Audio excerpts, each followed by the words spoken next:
Hello, everyone, and welcome to our podcast about Catalunya Virtual Production Studio. I think the advantages of using virtual production is obviously the first is cost. The second is having as much flexibility as possible.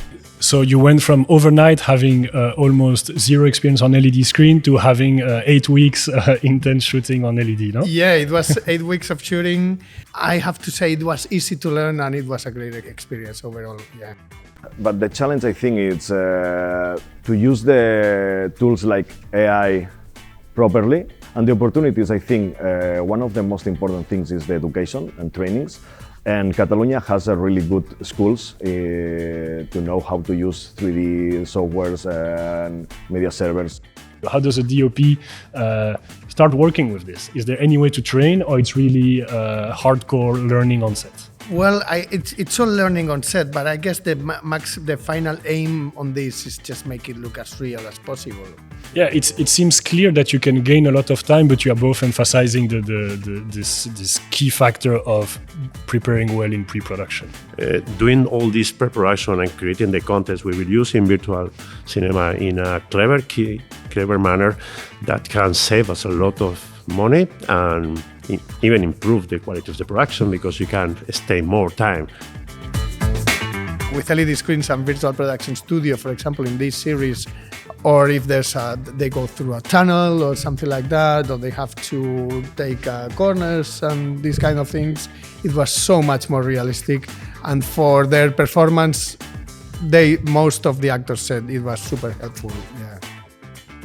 I think the near future, everything will be more popular, more easy to access, and that will give us to open also the kind of production we can do inside.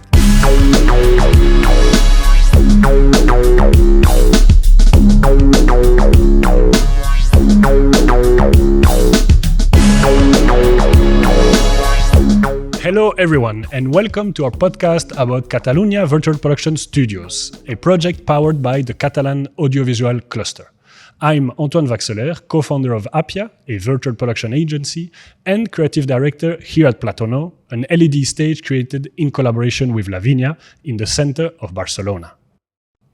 In this episode of the podcast, we want to talk with some of the most relevant profiles in the AV industry when speaking about shoots on LED. To discuss, I'm really thrilled to be joined by Thomas Ibarra, an experienced DOP that has worked for film and documentary pieces. Thanks, Hello. Antoine. It's great to be here. Hello, Thomas. Thank you very much. And on my left, I'm joined by Sergio Ochoa, who's a VFX supervisor and colorist at Antaviana Films. Thank you. Thank you for having us here. Thank you very much for joining us. We'll also be joined remotely by David Monguet, probably one of the most experienced VP supervisors in the world and a key figure for the successful implementation of virtual production in Spain. Now, let's dive right into our discussion. Yeah, maybe let's start with you, Thomas. Can you share with us what was your latest shoot on an LED volume? Well, I shot a 6-episode series. It was like a series of short stories, about 15 minutes each. And the common grounds was that all the episodes take place inside cars. So all stories take place inside cars. And each episode is a different genre, and that was the common ground. So it was shot entirely in virtual studio, pretty much. Maybe there were a few shots that we took outside of cars passing by on roads, but I would say it was like about 80% shot in virtual production, yes. So you went from overnight having almost zero experience on LED screen to having 8 weeks intense shooting on LED, no? Yeah, it was 8 weeks of shooting. And, well, it was sort of like a small production, so we didn't really have a lot of time, but I have to say it was easy to learn and it was a great experience overall, yeah. Okay, cool, great. How about you, Sergio? What was the last LED production you worked on? That's also a TV series, Okay. but it was very intense because we shot like a 4 month in virtual production. And we do a lot of cars also, but also planes and action a lot of action because it's dangerous to do it outside. Okay. Yes, and also with the actors. So Yeah. we do all the actions with the actors in a safe place. And we use a lot of different backgrounds and plates or CGI, everything. Even we shoot all the night shooting. We decided to put in the virtual cinema for the comfort of everyone and to be able to shoot a lot of hours in a difficult condition in the night outside 5 degrees. Of course, under zero. Yes, it's a very good experience. We mentioned earlier that you are a VFX supervisor and also a colorist. Of course, these are becoming key roles in virtual production, especially colors, because it's a huge subject using LEDs. Maybe you can share with us a little bit how that existing profile that you've been building over the years has had to evolve, maybe, or how it took a new twist with the rise of virtual production? In one hand, I think is the first evolution I feel in shooting is I need to be like a translator because I know the two worlds. Yes, the post-production guys, always closet in a dark room and far away the shooting dynamics. In the other hand, I know well the language, the technical language of the shooting and the dynamics of the shooting. So the first change is I forgot everything about VFX supervisor and just translate what all the team needs. And then in this situation, the most important part of my background is the color, because the pipeline of the color in a virtual set sometimes is very tricky, and it's not easy to understand all the change of color space and different spectrums, reactions and cameras and everything.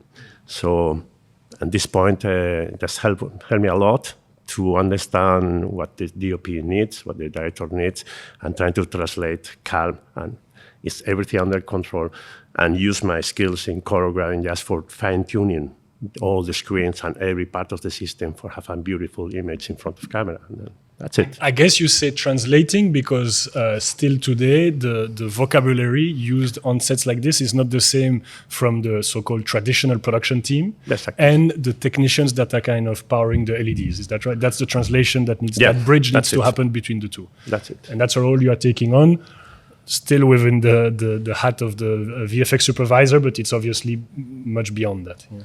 That's what you're saying. Let's connect with another guest remotely, David Monguet. And I think there is no better person than you, David, to ask how the LED technology has changed the industry in recent years. You were one of the one involved with LED before anybody else. So could you tell us a little bit how you saw it evolved, at least in the past 5 years, if not 10 in your case? Hi, Antoine. I think we need to talk about two things. The first one is to talk about rear screen projection in the past, and then the first use of LEDs in TV broadcast shows.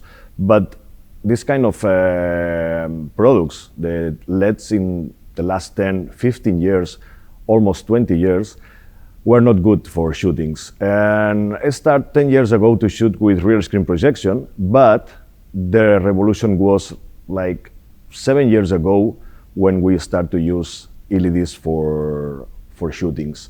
So the evolve is when the manufacturers and the processors are really good to shoot, because in the past the panels were 8 bits, now we have 10 bits. So the game changed when manufacturers start to build the new panels in 10 bits with higher refresh rates and lower scan rates that are the most important things in LEDs for shootings. Thank you so much, David. It's great to have your perspective on the evolution of the industry. Obviously, this LED volume emits a lot of light. How do you deal with that? Well, that's the good thing about the virtual production. I learned that straight away. Well, actually, before starting working in this production. So I read the American cinematographer article on Oblivion, and that was completely mind-blowing for me, the idea that you could use an LED wall, but use the wall not as only as a background, but also as a source of lighting. So you were already creating a light environment for the actors inside the studio, only with the screens. It's never only. Sometimes it can be only with the screens. Sometimes you need to add some source of lighting, but that was mind-blowing for me. And knowing that we could do this here, that was great, especially because we are all used to, when shooting in studio, mainly involves shooting with green screen, and that's a very complicated setup for lighting because it's more a problem than an asset. But here, the background is also an asset because it helps you with the lighting. So it's great to have also screens that you can move and you can change the color, even if they are outside the shot. You can change the color temperature. Totems, LED totems that are on wheels that you can move on set. No? The ceiling, yeah. So having those extra LED screens that you can also use as a source of lighting, and also learning all the possibilities that you can have with the software that is used. These guys, it's just endless possibilities.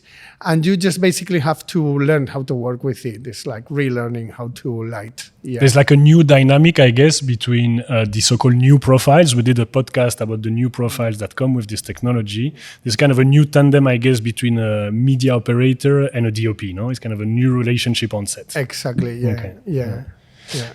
Sergio, we were trying to understand how one has to change his mindset when working with LED volumes, coming with a background. Some of it, of course, is useful, some other maybe a bit less. But maybe even more so for you as a VFX supervisor, a lot of the work was in post, I guess, in the previous world, to say it somehow. In the traditional world, yeah. Can you enlighten us a little bit how much weight is now on pre-production when speaking of LED? Yeah. Well, everything changed in terms of the order we do things. And that is a little bit, that's stress a little bit. The traditional way we plan a shooting, and we are working on it and trying to communicate well all the needed for have a success in a virtual production.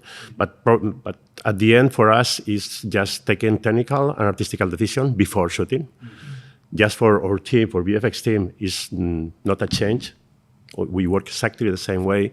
The only thing we need to collaborate, communicate a lot with all departments, or head of department. The art department is key. The DOP is key. The director for planification and everything. And that will take time, I think, to introduce this new way to work, because we need to change the way the plan or the shooting in the previous. But in terms of technically aspects, is mostly the same. The only thing is we used to bring a lot of quality with traditional render engines that take days or weeks to render. And the only thing we need to modify is to adopt the real-time tools and try to get out the same quality. That is now the challenge. But in the rest of the way we work is the same. It's probably more the more dramatical change is the way the production house need to change all the team's order and team's structure. But that's okay. That's work. Okay, great. So I would like to introduce Mike Blackman. He's the Managing Director of Integrated Systems Europe, which is the largest audiovisual and integration system exhibition in the world. We've asked him, what does he think the advantages are of using virtual production? I think the advantages of using virtual production is obviously the first is cost. The second is having as much flexibility as possible. I mean, think about it. Before, when you were creating films, advertisements, whatever, you were dependent on the outside weather, situation, etc. And every time that changed, you had to stop. Now, you're in control. You're creating the environment that you want to film and change it to whatever you need it to be at the time. Thank you very much, Mike. Let's get back to our discussion here at the table with Thomas and Sergio. I wanted to know, what are maybe the biggest challenges that you faced once you were shooting here? And I know it because I've lived it with you on certain projects, the importance of the pre-light today for virtual production. Maybe you can mention that? Yeah, well, in this case, I think it was a great advantage, especially for the director and the director working with the actors. So because we were shooting short episodes, one episode would be shot in 2 days. So what we did is we would have one previous day of setting up and pre-lighting without the actors, with stand-ins, and we would set all the shots and set the lighting in order to give the actors and the director during the shoot the freedom to not having to work that much around, not having to stop between shots, and not having to stop that much between scenes. So pretty much the day of the shooting, everything was marked and ready. So there was no dead time for actors and directors. So the rhythm was already intense in any shoot. It's now kind of accelerated somehow. Yeah, and about the pre-lighting also, it was crucial, the work of this guy's operator, the media operator, because he had all the setups of the plates on the screens, and also not only the plates on the screens, but also he had the setups for some extra lights that we had also connected to these guys, or screens, LED screens who were out of the shot that were also used for lighting. I guess, Sergio, you've lived similar experiences, no, on VP shoots. For me, from what Thomas is saying, it's critical. Okay. It's key to do a pre-light or training day. Yeah. In my last production, for example, we organized like 10 days because it's a huge production. So we organized 10 days of pre-lighting. So each day we invite one head of team for understand what the limitation, what he can do or he cannot do, or specific needed for this, for each shot or each scene. And then we are preparing and presetting everything with all teams, inviting all teams for understand how the dynamic of the shooting will be. And that gives us the possibility to change like a 6 times in 1 day of location. Like now we have 20 minutes. Okay, we need to do a retake for the other day shot. We need one more take. And that take, as you say, 10 minutes, 15 minutes, because everything is organized, everything is trained before, and we save a lot of time. We become very, very productive if we do this previous training. Yeah, it seems clear that you can gain a lot of time, but you are both emphasizing this key factor of preparing well in pre-production. It seems very generous what you did to invite every key department. I mean, that's fabulous. I wish we could do this. Making the other departments understand how this works. I think that's crucial as well. Yeah. Not only directors, but also art directors. I'm really curious now, because you speak of it as if you've done it many times and for many years. How does colorist and VFX supervisor kind of trains to be able to work at high levels of quality on an LED volume? So, like, what did you do? You on your own at night start watching tutorials? How does one actually train to do that? I don't know. It's just we use the same language, the same tools, the same color space, the same knowledge as we use usually in color grading at the end of the film. It's basically the same knowledge. Probably the only difference is when we tweak the image in a set for a specific background or specific setup, we need to do in real time. So the only thing is the stress. We are not used to work with the real-time reaction with everyone there. So you go and change the color of the camera feed or the LED wall directly? That's it? Just the output to the LED wall. Okay. So we can match perfectly what we see in the camera, what the DP or the director wants. So it's like just change a little bit this magenta to yellow. This is the final tuning.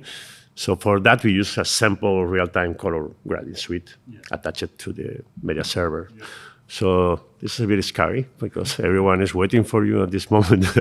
You need to do exactly the 1 millimeter change, and that's okay. That's perfect. Don't touch it. But for the rest, is just the basic knowledge one every colorist have or assistant color to all the pipeline, the color pipeline. The only thing a little bit tricky or special you need to understand is we are working with different spectra and different devices with different range of reaction. The blacks are not the perfect black or projector or calibrated monitor. And this signal goes through a lot of computers or graphic card, video cards, input, output. If you are using all the potential power of this virtual cinema, like a real-time 3D contents, animated 3D contents, and mix it with plates, and mix it with virtual light that DOP put everywhere for fine-tuning the scene. So everything together is a lot of a big complex change for the image. But at the end, you want one output and one camera, one eye to the DOP and saying that is okay. And this fine-tuning is crucial for being fast and confident with all the chain of work, and don't be scary about virtual cinema. That's helped a lot. Same for you, I guess. How does a DOP, I think I'd love our audience to hear that from you. How does a DOP start working with this? Is there any way to train, or it's really hardcore learning on set? Well, it's all learning on set, but I guess the final aim on this is just make it look as real as possible. That's your goal, is make it as look as real as possible, and as long as you see it in the monitor and it feels real, I guess that's your final goal. So even sometimes when you are even setting up lights and pre-lighting and setting up the shot in the studio, sometimes even you have some plates playing on the screen and it feels like you are in an amusement park or something like that. It feels so real that it's already, you already have the feeling of being of motion and being in movement. So also the filming the plates is a very important part of it. Absolutely. Choosing the location and choosing the hours. I think this is something that's really, really important. And in this case, for me, was the biggest challenge because we had to, list all the locations, and we had to do the filming of the plates before even going into production. So my very first shoot was after all the plates were already shot. And if the plates are really well shot, there is not much, you have a lot of control, but having too much control is also a bit overwhelming sometimes. So it's just making a few little adjustments to just make it look as real as possible, yeah. David, I'm with Sergio Ochoaki, who works, as you know, as a colorist and a VFX supervisor in virtual production. I'm curious to know, how do you find the dynamics on set between yourself as VP supervisor and local talents and technicians? Yes, I know well Sergio. We worked together last year in a big project. And it's really important for the VP supervisor to have on set the VFX supervisor as Sergio, because we need to talk together about how to shoot the day, to receive the right content for the screens, to adjust the 3D real engine, for example, different things. But also we need to talk constantly with the DOP and his gaffer. The other role that is really important for us in set probably is the DIT, because the color science of the shooting. So between the DOP and the DIT are probably the two guys on set that we are most involved to have a real good content on camera, and supervising together with the VFX supervisor. So finally, it's not a work from only one person, it's a team from the responsible of each department. Now let's change topic and discuss something that we didn't touch upon yet, which is not your specific expertise, but how did you see the actors behaving on an LED stage? How does that affect their work, you think? Well, it's a massive difference for them. For example, in the car scenes and the driving situations, as if you compare it to, for example, green screen shoot or a real driving shoot, when they are in a real driving shoot, it's such a complex setup in which they have to pretend they are driving, but they are being towed by another car. They usually have probably practical lights in front of them. They don't even see where they are going. And when they are in a green screen studio, everything is green. So they just have to imagine and make up in their minds, imagine they are in a dark road at night.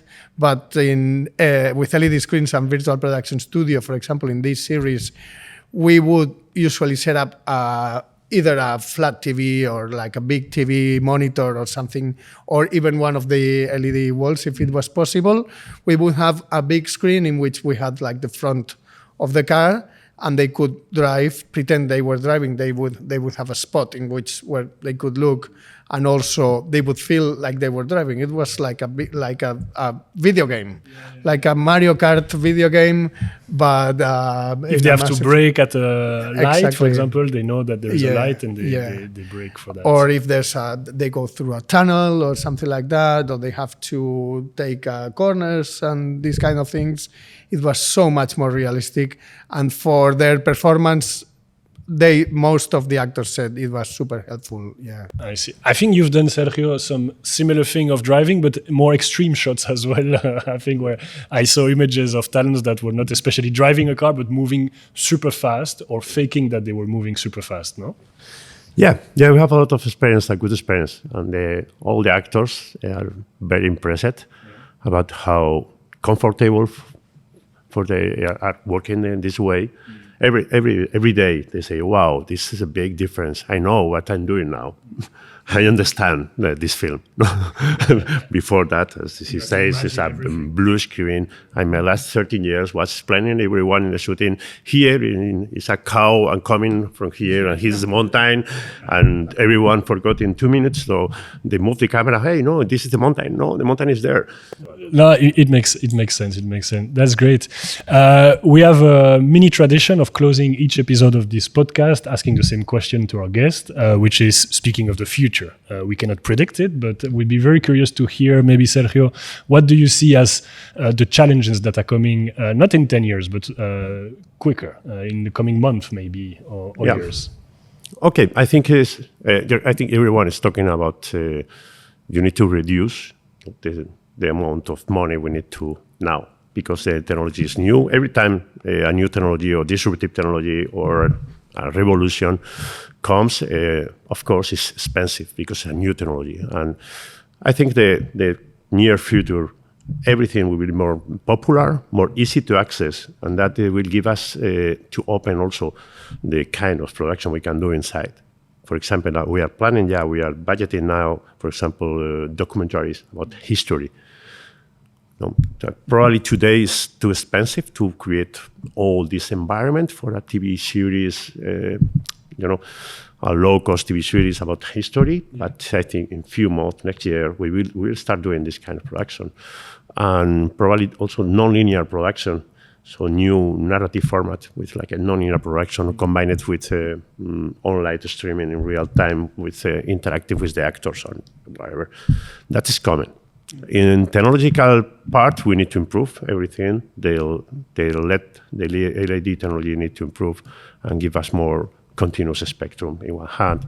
The cameras will also, the manufacturer cameras need to understand how to work in this ambience and probably change also the way the sensors take the picture. And everything is evolving. It's evolving very fast. David, we have one more question for you, the same that we ask everyone on this podcast. What do you think the challenges and opportunities are coming up in the days or weeks or years to come in virtual production? Okay, well, the challenge right now, I think, it's the capacity of capture the reality in 3D using, for example, techniques as nerves, Gaussian splattings. We know that we can rebuild some space in 3D with software like Unreal, Unity, whatever. But the challenge, I think, is to use the tools like AI properly and the same with what I said about Gaussian splattings and nerves. And the opportunities, I think, one of the most important things is the education and trainings. And Catalonia has a really good schools to know how to use 3D softwares and media servers. But I think we need to have more education on this, more trainings on this, because each software has his learning plans. But I think the schools here in Catalonia must teach how to use, but then show how to use it on set, not just in the classrooms. So the opportunities, I think we need more technicians. I think we have more people in the part of content creation, but this content must go to the screens. So we need people with the capabilities of using that screens properly. And I think Catalonia needs right now do that kind of trainings on the schools. Thanks a lot, David. Coming from you and your expertise, it's great to hear that. I'm going to ask the same question to you, Thomas. Can you tell us what you think the challenges are for virtual production and DOPs in the years to come? Yeah, well, all I can say is that the technology has changed so quickly in the last 10 years. This can only get better and more accessible. And the more we know all the possibilities we have, the more accessible it will be. Yeah. But as you said, there has to be different ranges, and you should be able to use it for smaller productions, and every small production should be able to have access to this type of technology. I think that's important. I agree, and I think that's a perfect way to end this discussion. So I want to say a huge thank you to both of you and to our guest remotely for joining us on this podcast about virtual production in Catalonia. It is evident from our conversation today that Catalonia is heading in the right direction, and we hope this will attract many more productions and companies and businesses to the area to produce. I want to give a special thank you to all our guests. It's been a great discussion, and I hope you've enjoyed this podcast.